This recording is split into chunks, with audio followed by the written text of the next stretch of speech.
Hello, everybody, and welcome to the 5 Tips and Tricks for Careers in Athletics. I am your host, Dr. Maury Mosfitz, with my all-time most favorite, most wonderful, most giggliest at the beginning of every episode. I try. Hello, you can't hold it everybody. back. It's I like can't. it's right there. I can't. Well, Hello, everyone. Welcome to the podcast. we're very lucky. We have Katie Scanlon on today. Just her focus has been in academics and academic support, but I would say more student athlete support. Like she's a holistic supporter, and I know that she's going to have a killer episode. She always has great things to say. And she's so sweet. We love her. Such a good friend, and we get to work with her on a daily basis. So it's really nice to be able to connect with her like on this. So this will be fun.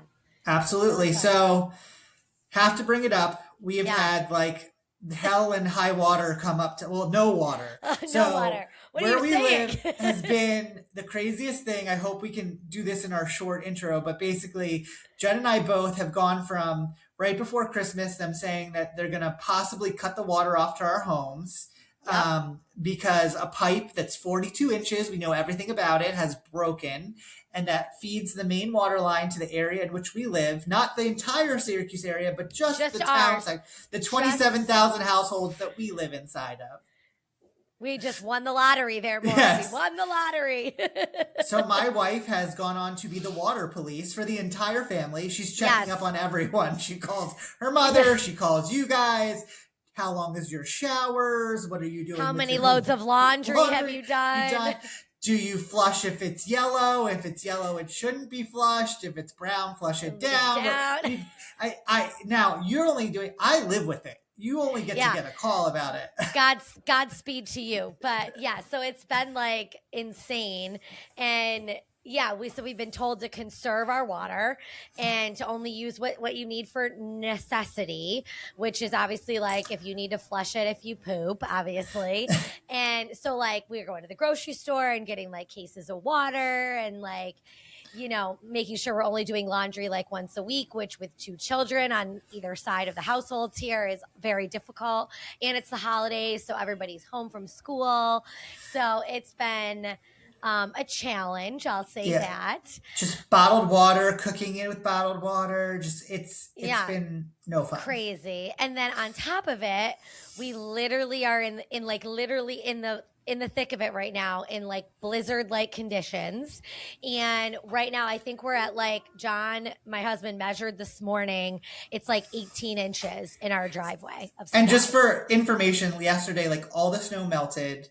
Yeah, like because it rained and there was like nothing on the ground, and we wake up this morning and it was almost up to 18 inches. So even for Syracuse, New York, that is a lot of snow in a short period of time. Yeah, so it's like you're not like travel advisories, and like we're supposed to still get more for the rest of today. So it's been so much fun. It's been so much fun. And this probably it works out because this episode will probably come out soon, so people will not be too far out from this. But like, it won't be like they're hearing it in the summertime. Like, what the hell are they talking about? No, it's Tuesday today, right? We're on Tuesday. Yes, today's Tuesday. They're telling us it could last all the way through Thursday. So if this episode comes out and you just see white on the screen in the second part, it means that we got snowed completely into our homes, and it's It's why you can probably hear children in the background because they're home, and it's just, oh my God.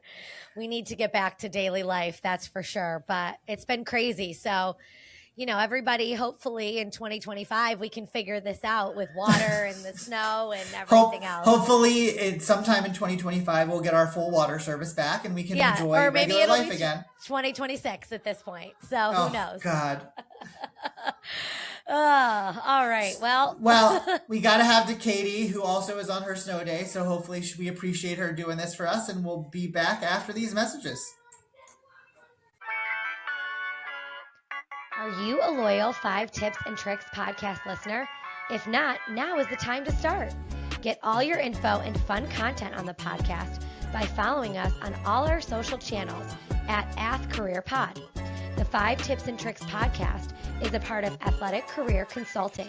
Make sure to reach out to us. The one-stop shop for everything is our website, www.athcareer.com. Remember, follow and like us on @AthCareerPod, rate and review us, and get all your info at www.athcareer.com. Okay, everybody, welcome back. Maury, would you like to introduce our guest today? Absolutely. From synchronized swimming champion to academic leader, today's guest has built a career dedicated to student athlete success. A native of Oswego, New York, she earned her bachelor's degree at Canisius University, where she captained the Golden Griffins synchronized swimming team to a 4 ECAC title. After completing a master's in higher education administration at Dayton, she spent 2 years at Dayton and 3 years at New Mexico, honoring her expertise in academic support for athletes. In December 2011, she joined Syracuse University as an academic coordinator. By 2017, she was leading student athlete development, working with nearly every varsity program, including the men's basketball team. Her leadership and impact earned her a recognition on Central New York's 40 Under 40 list in 2013. She also is a proud member of Women Leaders in College Sports, a swimming and diving official, and a volunteer for Special Olympics. Most recently, she's earned her PhD in higher education from Syracuse. She stepped into a new role in June 2025 with her first year as Director of Student Athlete Success and Engagement, overseeing the holistic development of more than 550 student athletes and managing key campus partnerships. We're very pleased to welcome to the podcast my friend, Katie Scanlon. Welcome, Katie. Our friend. Our friend. I've known her longer, though. All right, fine. You win. Okay. I don't know. I know her all the way You back. two are the ones who, you two have been here for a long time. I probably known both of you a similar amount of time. Yeah, but we met at N4A before you were at Syracuse. So Oh, that's right. Okay, so Maury takes it. Sorry, Jen. All So right, I fine. win.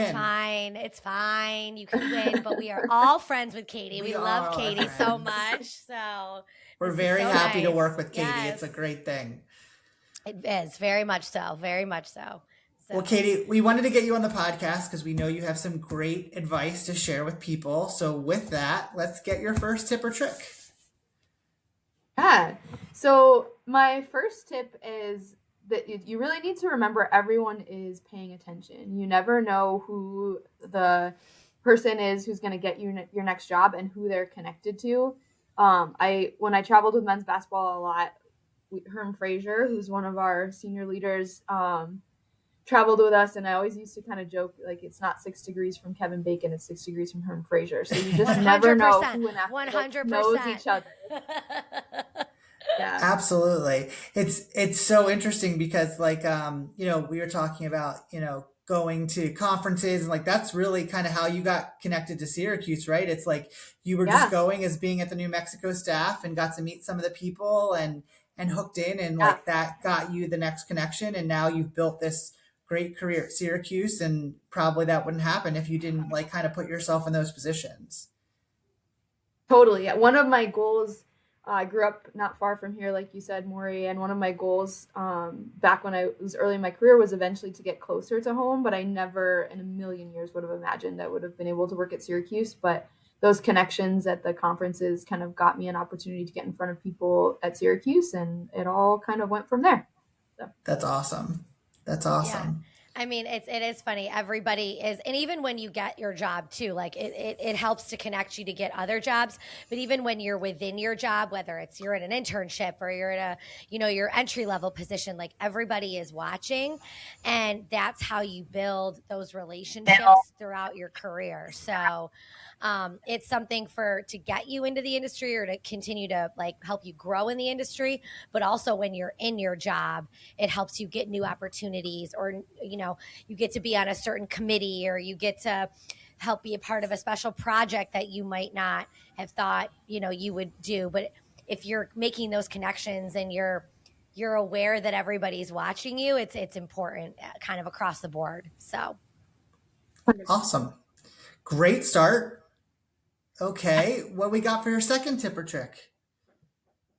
So my second tip is to have a healthy balance between confidence in bringing new ideas when you're new to the table and respect for what's in place.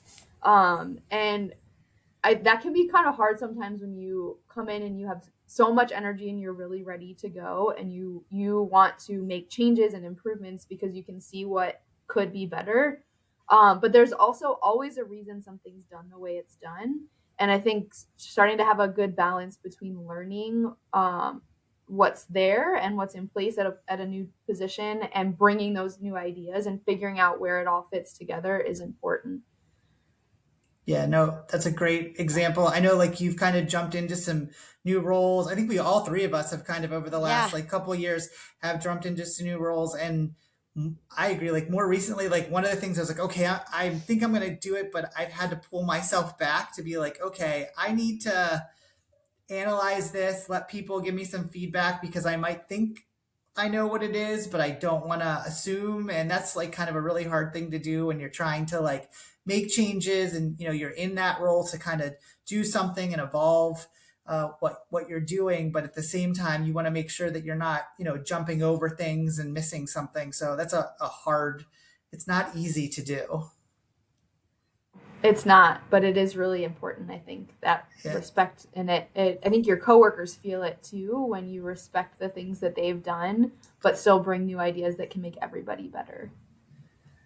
Yeah, it's that collaboration and that listening to them, a little bit of their like what their experience and like their recommendations, and trying to mesh that all together. It's a tricky like path to cross, but it in the end it's a positive result, and I think that that's what the goal is. So that's a really good one to remember. So And I think that can be really hard too as a person doing it, because a lot of times the administration's like, we want to make some changes. We want to change. Like they just want change. They don't know 100% what that change is. They know what they want it to be positive change. And so there's a lot of pressure to like, okay, I need to implement things, but that can come at a cost of like not setting yourself back because you don't have it right, or again, like messing up the dynamic of trying to get people to be successful and collaborative. And now you're kind of steamrolling everybody. So no, that's a good example, and something probably pretty hard to do for a lot of people. Absolutely. I mean, I don't think anybody wants to be stagnant, and so change is not a bad thing. It's coming, no matter who we are or what positions we are, especially in athletics. So it's just a matter of doing it in a way that I think is respectful of the people around you and also keeps the organization moving forward. Awesome. Yeah. Great example. Okay. Yes. Number 3. We got number 3 yes. coming? Okay. Yeah, we are cruising. We are cruising. All right. So my third tip is that you need to be willing to grind and step in for things that might seem unrelated to what your career goals are, because it's all about learning. I think in academics, we are one of those units that, we don't have all the kind of odd hours in terms of events and things like that all the time that some of the other areas of athletics have, but we still have to have folks who are willing to stay past 10 p.m. at night to help a kid finish a paper, or get up early and do the team meeting at the boathouse for the rowing team, because it's hard to get, it's not necessarily easy for them to get to our facility all the time, or do those little things that are kind of outside the norm. And then also step up and learn in places and ways that aren't necessarily even academics, especially if that's not your goal. But even if it is, because you start to learn what your teammates and your collaborators do across the athletic department. Like we volunteered for the school day game that Jen puts on. We've helped out with which was one of my favorite events. And I was just going to use that as an example. We'll get to that. Yeah. And basketball tournament, women's basketball tournament, I think was here a few years ago, or the NIT, I can't remember. Yeah. Volunteering. I followed Sue Edson around, just running around, and I didn't even understand what like a team host was or any of that. But it's really cool to learn what everybody else around you does and be able to support each other. Yeah, the school day is the perfect example of that. I'll perfect shout out for that one, is because, that's one of our biggest events of the year. I mean, we have, a lot of schools across college athletics do it. The conference tournaments do it sometimes too. But so we invite all of these school kids to come to a women's basketball game in the middle of the day, and there's 10,000 kids in the dome, and it's not like, okay, they just pull up and they walk up like any other game. Like they have to we have to park buses, and we've got to escort them to their seats, and we've got to entertain them. But then, hey, we got to get them out of the seats and bring them back to their buses. And so there's a lot of coordination, and that's a perfect example of where so many other departments jump in and help. And it's not even really within, athletics. It's like campus-wide partners to help. And those are some of the things where those events wouldn't be successful without the volunteers and without the people wanting to learn about other things that we do and being a part of that and then really enjoying it too. So that's a great example of like learning what other people do and kind of the impact you can make. And even if you're a small part of it, it's such a huge impact. So I think people forget that. I feel like interns forget that. People just getting into the industry like, oh, I have to stick with marketing or I have to stick with academics. I can't go outside of my comfort zone and learn what other departments do. And hey, that might spike your interest too in something else. So that's always key, I think. And that's a good way to put it. So yeah, and like Katie, like you said, it's like mutual appreciation. It gives you that glimpse into like what another group does, which I really agree really helps you like be able to work with those other groups because now you have a better understanding of some of the things they go through, and even the fact that you've kind of bonded over these experiences that kind of bring you in and out of each other's world. So it's always nice when we can cross over and do those things, and it helps you grow as a professional. So that's an awesome one. Yeah, and I think Jen, you just mentioned campus partnerships, and that's something that I think is so unique to college athletics. And we've not forgetting, but it's easy to forget that we're situated in this context of higher education, right? So it's athletics and all the things that you learn in marketing, sport marketing might apply to all these different sport areas, NASCAR or NBA or all of that. And it certainly applies to college athletics, but we have this unique setting that we are within the higher ed context. And I think it's easy to forget those campus partners too. So I'm glad that you mentioned that. Yeah, and it kind of enriches the whole experience too, because when you're at a pro venue, you can't like go out and work with people on campus and do things and like evolve. And it kind of goes back to your first thing is like kind of stepping outside of your area. Like I recently it's like reached out to a faculty member to like kind of try and do a project with them and learn some things, or someone on campus said, hey, why don't you like get experience and join this committee? And like I feel like that helps so much to like enrich more of what you can do, and it's very unique to being in a college setting. It's not something that you can do when you're in a pro venue or working in a corporate setting. So no, it's a really good example of like, hey, if this is your career path and what you can get out of college compared to maybe going into a more corporate or pro environment. So no, awesome. Okay, I think we're at 4. Are we already at? Yes, we are already at 4. We are crushing. Jen's got to keep me in line. I can't. I know. I got to help him count. Help him count, Katie. You both are doctors, but he can't count. So you can't do the simplest things. You can only do the. I think we're both qualitative researchers. So the quantitative. Yes, we are qualitative researchers. Exactly. I'm here to be able to count. Look at that's all I can do. So the 4th tip, and this one is pretty specific to academic support, but I think it can apply in other areas too. Our area, we really cannot do anything with students if we don't have solid, real relationships with the students that we work with. I tell our staff sometimes, I think not necessarily we're not necessarily the only people left, but we're one of the only people left in some of our student athletes' lives who we don't get any benefit from them, right? Like we don't need them to be on the field to do what we are asking them to do. We don't get any money or any kickbacks we're not their agent. We're not a family member looking for financial support from all of this. We are just there literally to support them in figuring out who they are, which is what college is all about for college students, what they want to be and how they're going to get there. So we just have this really unique opportunity to be neutral and supportive in students as they navigate becoming, transitioning into adulthood. And we can't help motivate them to do the hard things when school is hard. We can't help motivate them with that if we don't have solid relationships with them, if we don't really understand why they're there and what their goals are and how we can help relate the things that they need to do on the academic side to their long-term goals. So my tip is to make sure that you're building real solid relationships. For us, it's especially with students, but it could be with anybody that you're working with.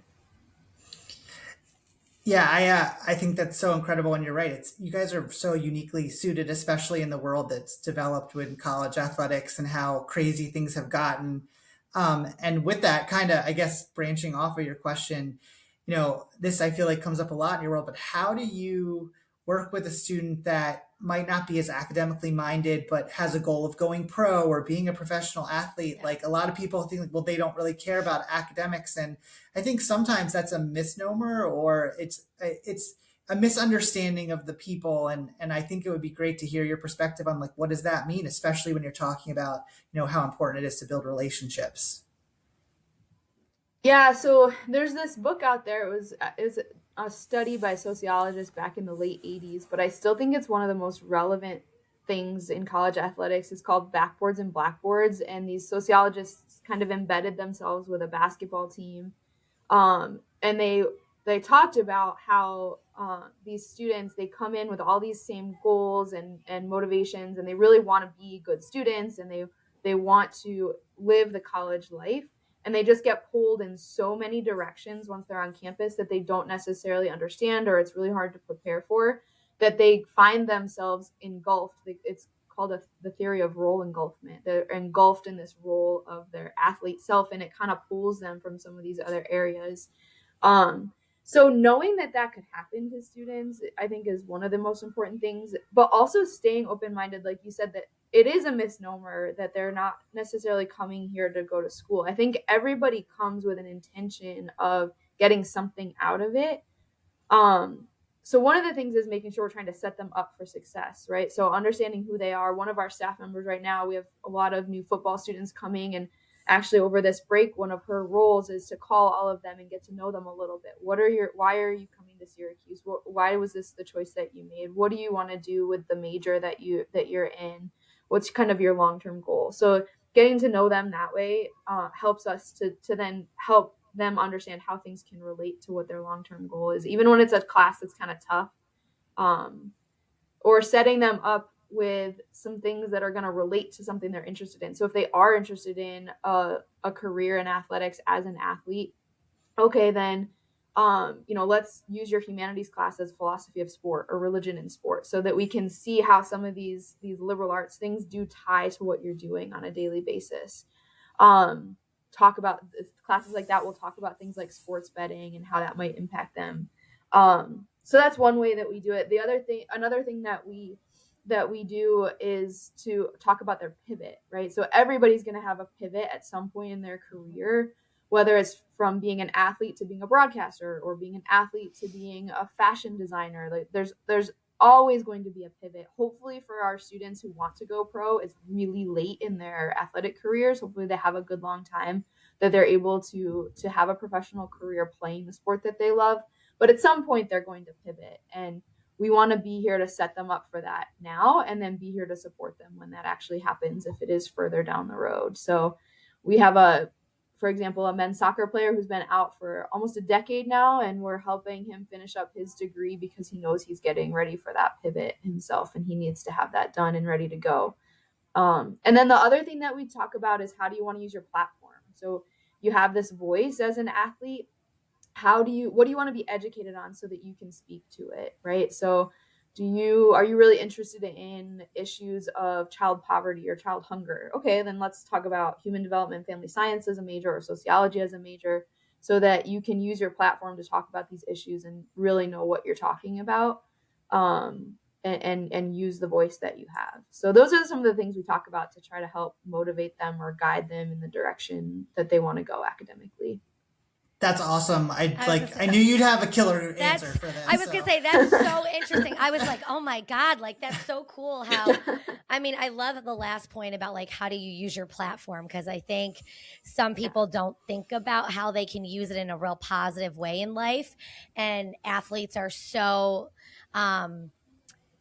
like not under the microscope, but they're just so magnified. Like they have the social following, they're out there, they're talking in the media, like, and they have that ability to make a change. And again, that might not be the career they want to go into, but to be able to be educated enough to talk about it and feel strongly and passionate about it, that's so interesting to me. I love that. That's so cool that they're able to do that and be a part of something like that. So that you guys do, that's awesome.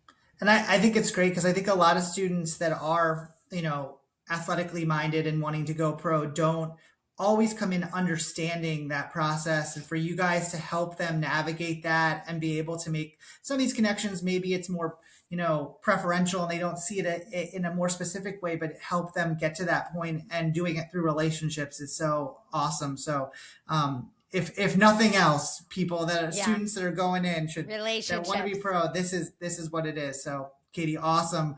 Well, with that, we're going to go to the last big question, one. Jen. All right. So Katie, what do you know now that you wish you knew then? So what do you know now at this point in your career that you wish you knew when you first started?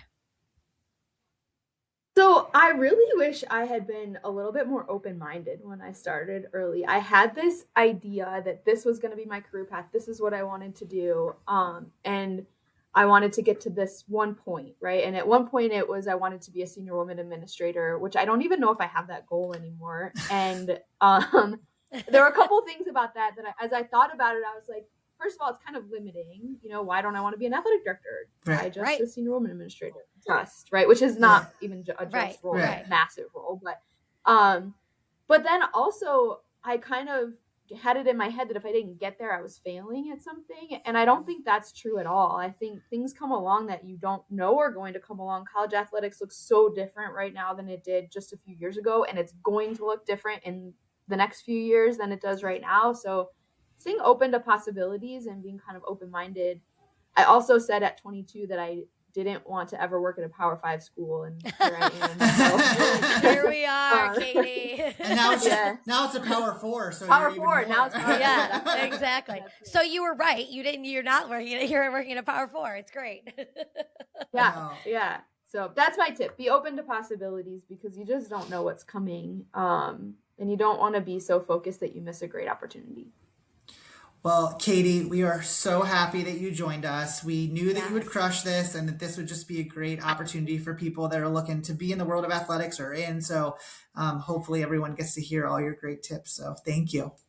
Yes, this was great, Absolutely. Katie. Thanks, guys. Thank you. It's always fun to catch up with a friend. And hey, I learned that you were a synchronized swimmer. How did I not know that? Like, that is so cool. I knew. See, I knew because I know Katie the longest. Okay, whatever. That is so. There you go. That is so cool. That is so cool.